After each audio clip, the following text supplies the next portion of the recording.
আমরা যখন নতুন নতুন ইউটিউবে আসি তখন আমাদের মধ্যে থাকে একটা অদম্য জোশ, আর সেই জোশের কারণেই আমরা আমাদের ভিডিওগুলো খুব তাড়াতাড়ি এডিট করে খুব তাড়াতাড়ি আমরা ইউটিউবে আপলোড করার চেষ্টা করি। আর এই তাড়াহুড়োর ব্যাপারেই আমরা মিস করে যাই অনেকগুলো সেটিংস, আর যার ফলেই আমাদের ভিডিওগুলো ভাইরাল হয় না, আমাদের ভিডিওগুলোতে কিন্তু ভিউজ আসে না। তো আজকে আমি এই ভিডিওর মাধ্যমে আপনাদেরকে দেখিয়ে দেবো আপনি যখন ইউটিউবে একটা ভিডিও আপলোড করবেন তখন সেই ভিডিওর মধ্যে কি কি সেটিংস আপনাকে চেঞ্জ করতে হবে, কি করলে সেই ভিডিওতে বেশি ভিউজ আসবে, কি করলে সেই ভিডিওতে বুস্ট নেবে, সাথে সাথে আবার আপনার অন্য ভিডিওগুলো সাজেস্টে যাবে। তো এই সমস্ত গোপন সিক্রেট ট্রিক্সগুলো আজকে আপনাদের সামনে শেয়ার করব, যেগুলো আপনার চ্যানেলে অ্যাপ্লাই করলে আপনার চ্যানেলের ওই ভিডিওটা তো চলবেই, সাথে সাথে কিন্তু আপনার অন্য আরও ভিডিও কিন্তু সাথে সাথে চলতে শুরু করবে। তো কী সেই সিক্রেট ট্রিক্সগুলো রয়েছে চলুন আজকে ভিডিওর মাধ্যমে আমরা জেনে নেব সম্পূর্ণ অন স্ক্রিনে। আসলেই আমরা যখন ইউটিউবে কোনো একটা ভিডিও আপলোড করি আমাদেরকে 4টা ধাপে সেটাকে পেরোতে হয়। আমরা মোবাইল থেকে আপলোড করলে সেটা আমরা বুঝতে পারি না। সবার প্রথম ভিডিওর ডিটেলস, তারপরে ভিডিওর এলিমেন্ট দিতে হবে, তারপর সেই ভিডিও চেক হবে, তারপর সেই ভিডিওর ভিজিবিলিটি অন করতে হবে, অর্থাৎ আপনি পাবলিক করতে চাইছেন না আনলিস্টেড করতে চাইছেন। তো সবার প্রথম এখানে আমরা একটা ভিডিও আপলোড শুরু করে দিয়েছি। এখন এই ভিডিওর টাইটেল দেবো এবং ডেসক্রিপশন দেবো। তো এখানে আমরা নোটে লিখে রেখেছি আমাদের টাইটেল এবং ডেসক্রিপশন, দেখতে পাচ্ছেন বন্ধুরা। এইভাবে আপনাদেরকে টাইটেল এবং ডেসক্রিপশন কিন্তু আগের থেকে নোটে লিখে রাখতে হবে। তো চলুন আমরা এখন আমাদের এই ভিডিওর টাইটেল কপি করে নিলাম। এখন আমরা এখানে ভিডিওর যে টাইটেলটা ছিল এটাকে সিলেক্ট করে এখানে আমাদের ভিডিওর টাইটেলটা দিয়ে দিলাম। এখানে দেখতে পাচ্ছেন 100 ওয়ার্ডের মধ্যে রাখতে হবে, এখানে 98 ওয়ার্ড আমার রয়েছে।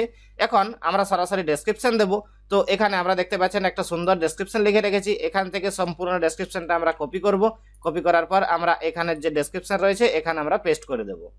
এবার আপনার ভিডিওর জন্য আপনাকে আই ক্যাচিং একটি হাই কোয়ালিটি থাম্বনেল দিতে হবে। তো এখান থেকে আপনার থাম্বনেলের সাইজ যদি 2 MB হয় তাহলে আপলোড করতে পারবেন না, সুতরাং আমরা এখান থেকে থাম্বনেলটা দেবো না, আমাদের থাম্বনেল 2 MBর বেশি। এখানে আমরা ট্যাগগুলো দিয়ে দিলাম।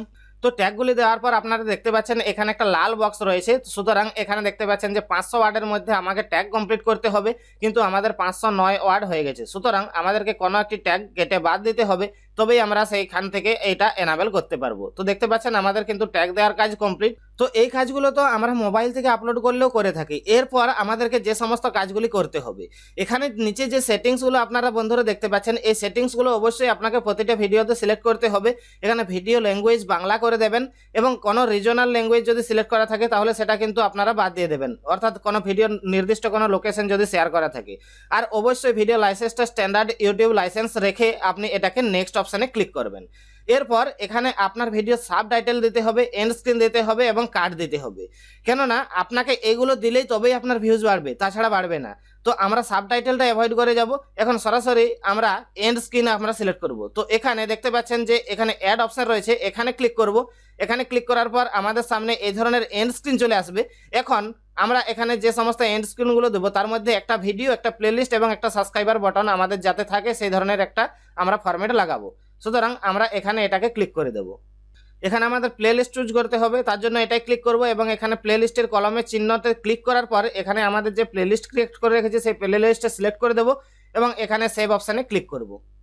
এরপর কাট অপশানে আমরা দেবো। তো কাট অপশানে অ্যাড করব। অ্যাড অপশানে ক্লিক করার পর আমাদের ভিডিও যে জায়গায় আমরা চাইবো সেই জায়গায় কিন্তু আমরা এখানে দিতে পারি। তো এখানে দেখতে পাচ্ছেন এতগুলো পয়েন্ট দেওয়া রয়েছে যে জায়গাগুলোতে আমরা কাট অপশান লাগাতে পারি। তো এখানে আমরা সবার প্রথম এই জায়গাটাতে দেব এবং এখানে আমরা একটা ভিডিও এখানে লাগিয়ে দেবো। তো বন্ধুরা, আপনার যে ভিডিওতে ভিউজগুলো আসছে সেই ভিউয়ার্সদের মধ্যে কেউ যদি শেষ পর্যন্ত ভিডিওটা দেখে তাহলে সেখানে সে এন্ড স্ক্রিন পাবে, সেখানে আবার একটা অন্য ভিডিও সে সাজেস্টে পাবে, অথবা মাঝখানে অ্যাড কার্ডে যদি তার ভিডিওটা ইন্টারেস্ট লাগে তাহলে সেখানে আবার সেই ভিডিও একটা ইন্টারেস্ট পাবে বা একটা অন্য ভিডিওর নোটিফিকেশন অটোমেটিক্যালি পুশব্যাক পাবে। সুতরাং আপনার ভিডিওতে তখন সে আবার অন্য ভিডিওতে ক্লিক করে চলে যাবে, সুতরাং আপনার ভিডিওতে ক্রমশ ভিউজ বাড়তে থাকবে। তো এরপর নেক্সট অপশানে ক্লিক করলে চেক অপশান আসবে। চেক অপশানে আমরা কিছু রাখবো না, এখন ভিজিবিলিটি অপশান আসছে। ভিজিবিলিটি অপশানে সবার প্রথম আনলিস্টেড করব এবং এখানে সেভ অপশানে ক্লিক করে দেবো। তো এইভাবে আপনারা যদি কোনো একটা ভিডিও আপলোড করার সময় সেটিংসগুলো করেন তাহলে অবশ্যই আপনার ভিউজ বাড়তে বাধ্য থাকবে।